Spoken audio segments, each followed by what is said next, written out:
Moving into the nightcap now, Tennessee Volunteers against NC State. This is 7:30 p.m. Eastern time on ABC. Tennessee is 8-8 against ranked opponents since Josh Heupel became the head coach back in 2021. The Volunteers, by the way, just to keep perspective, 8-8 is what they've been the last few years. Well, from 2008 through 2020, they were just 9-52 against ranked opponents. So I would say a slight improvement since Josh Heupel's arrival there on Rocky Top. Since 2022, the SEC is 14-12 against ACC teams, but in that span, the SEC is actually 5-1 in ranked versus ranked matchups. The ACC team that beat the SEC team in a ranked versus ranked was Florida State beating LSU last year in the season opener. So just something to be mindful of. The SEC and the ACC have been very evenly split, but when you take the best SEC and the best ACC, it's leaned slightly in favor of the Southeastern Conference team. Let's get down to the keys of the game and the questions we have. Question number 1, who will dictate the tempo of the game?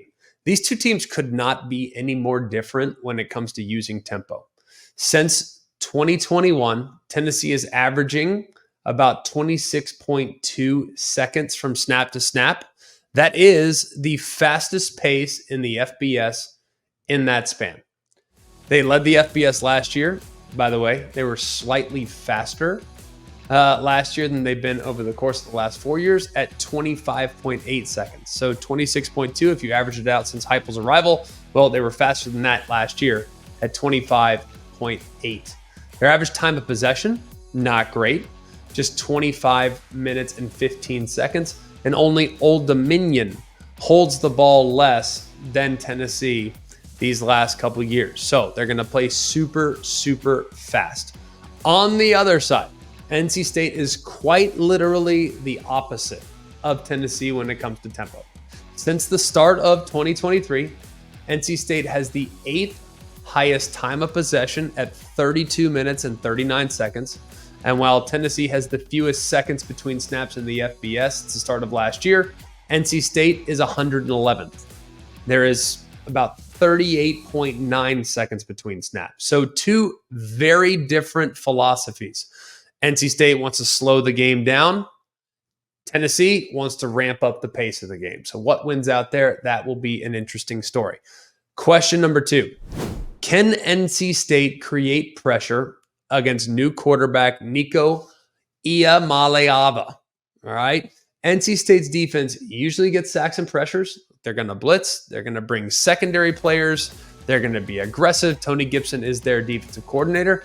And since 2019, they're going to have a 3-down defensive line. All right, they're going to have 3 guys on the field that play defensive line. And they're going to have pressures coming from pretty much everywhere. All right, the Wolfpack last week had just 2 sacks. And 1 was on the last play of the game. Now, NC State cannot allow Nico to just stand back in the pocket with time and survey. The other thing that I think is interesting, so cover 0, just diving in, just so you guys understand, cover 0 is an all-out blitz. Like cover 0 means I'm bringing the house. So we can say cover 2, there's 2 safeties. Cover 1, there's 1 safety. Cover 3, there's a safety in the middle, but there's 3 deep players, all right? When you hear cover 0, what does that probably mean? It means there's no safeties deep. Everyone's in man coverage across the board, and nobody ran more cover 0 than NC State last year. They ran it about 13% of the time, which is an insanely high number, I might add. Now, what we do know is that Nico's crazy talented.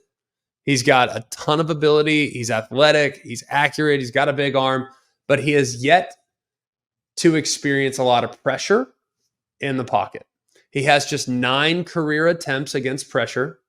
He's 3 for 9 with a 22% off-target percentage. So, I mean, my count, he's had 2 throws that were off target. He's completed 3 and 4 that are unaccounted for. He's had 11 career attempts versus blitz. That's one I found a little bit more surprising. 2 starts, you've only faced 11, or you've only thrown it against 11 blitzes in your career? That's crazy. Well, he's 4 of 11 with an off-target percentage of 36.4%. So Nico hasn't been pressured much, but the small sample size that we do have of him against pressure has not been good. So we'll see how he handles it. I'm sure they're going to have a plan to neutralize that pressure. And when they see those cover zero looks that NC State runs with pretty decent regularity, expect Josh Heupel and company to have a plan. Question number 3. How will Tennessee spread the football? Okay, because this is a question for me. I really like the cover guys that NC State has. I think they have good personnel in the back end, good personnel on the perimeter. But I think Tennessee's receivers have a chance to be excellent. I mean, elite. You got Squirrel White, super proven commodity. We know what he is. He's always been great. You got Brew McCoy, who was hurt last year, limited to just 5 games, but was very effective back in 22 as a tertiary receiver. Now he's really more in the forefront of what they're trying to become offensively. You have Deontay Thornton, who's 6'5", 214 pounds, who's got a ton of vertical speed and had 3 catches for 105 yards against Tennessee Chat last week. Did miss some time last year with an injury. And then the last guy, and NC State fans might remember this name, is junior tight end Holden Stays. He transferred over from Notre Dame, and he had a huge game against NC State last year. He had 4 catches for 115 yards and a couple touchdowns against NC State in week 2 of last season. So how will Tennessee spread the ball around? Because I think they have weapons. You know they're going to still try to run the football. But I think what's the distribution look like? That's something I've been fascinated by really from the beginning of the offseason. Question number 4. Can Grayson McCall and NC State stay on schedule? Now, NC State went out into the portal and they said, all right, we need a guy with experience. We're going to get Grayson McCall from Coastal Carolina. He started 40 games, threw for over 10,000 yards in his career. He's 4th among active FBS player in yards gained at the FBS level. Well, here's the problem. I don't think Grayson McCall has ever seen a pass rush that he's going to see in this game. We're all very familiar with James Pierce and just how disruptive and dynamic he can be on the edge. But Tennessee, really across the board, they don't have a lot of weak links along their defensive line. It's one of the best groups you'll find in college football. They have depth, they have athleticism, they have versatility, they have guys that can play inside and out, and they have a lot of ways to create pressure. They have the 10th best pressure rate in the FBS. They also had 42 sacks last year. That's pretty ridiculous. Also 10th.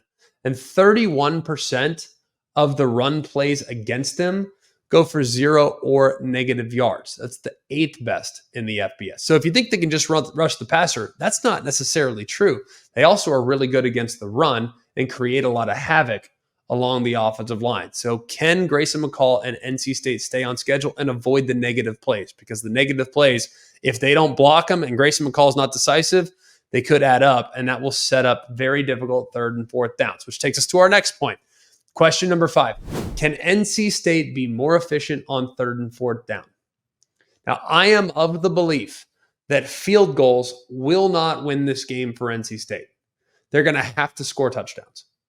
Like, you go into the red zone, Tennessee forces you to kick a field goal. Tennessee's going to run off the field feeling great about what was just accomplished.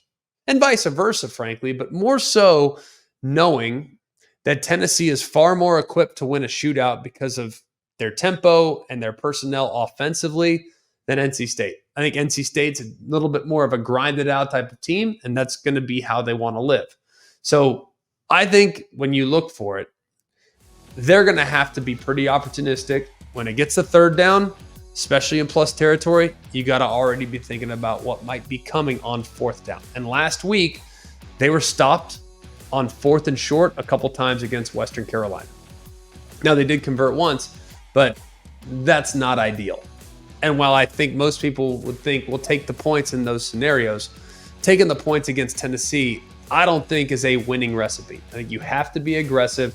So senior running back Jordan Waters, I wouldn't be surprised to see him get the ball on 3rd and 5s, 3rd and 6s to make 4th down more manageable. That's how I would approach it, and that's how I think Dave Doran should approach it here, knowing that this is going to be a game that's going to be decided by touchdowns, not field goals. And I think Tennessee might have the inside track as far as personnel. A couple trends in the game. Tennessee is 10-1 against the spread in non-conference opponents, non-conference games since 2022. That includes 4 straight covers. And Tennessee also, they're 1-4 straight up and against the spread in their last 5 games against ranked opponents. So 2 very different numbers there. Not great against the spread in the last 5 games against ranked opponents, but pretty good against non-conference opponents against the spread. So take it for what you will. Use that information wisely. I'm taking the Tennessee Volunteers here. I think they have a little more firepower, and I think that they will avoid a costly mistake. And really, I think it's the pass rush of Tennessee that's going to ultimately win them this game. We're going to talk about Nico. We're talking about the weapons. I think it's the pass rush of Tennessee and the experience that they have at that group and the versatility they have at that group that ultimately tips the scales in their favor.